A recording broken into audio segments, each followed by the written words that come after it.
দৈনিক প্রথম আলো পত্রিকাকে জাতির কাছে ক্ষমা চাইতে হবে বলে মন্তব্য করেছেন বাংলাদেশ জামায়াতে ইসলামীর আমির ডাক্তার শফিকুর রহমান।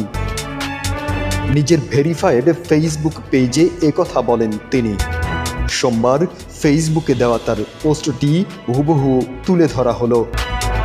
প্রথম আলোর ঈদ সংক্রান্ত কার্টুনে কুকুরের ছবি এ কেমন অদ্ভুত আচরণ। প্রথম আলোর গত ৩০ মার্চের পত্রিকায় ঈদ শুভেচ্ছার কার্টুনে কুকুরের ছবি ব্যবহার করেছে।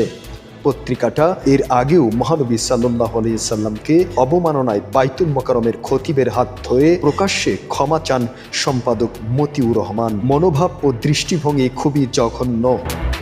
এই প্রথম আলো ঈদের মতো একটি পবিত্র ইবাদতকেও কটাক্ষ করতে দ্বিধা করে নাই। তা অবশ্য প্রত্যাহার করতে হবে এবং জাতির কাছে ক্ষমা চাইতে হবে।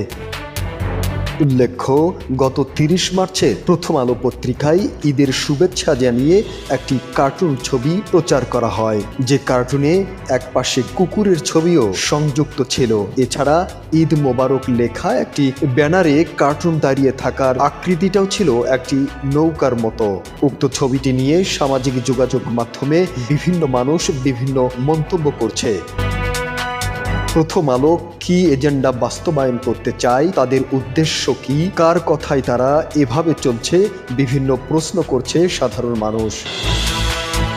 তাছাড়া বাংলাদেশের ধর্মীয় অনুভূতিতে আঘাত দেওয়া তথা ইসলাম ধর্মকে কটাক্ষ বা অবমাননা করা প্রথম আলোর নিত্য নতুন কোনো কাজে নয়।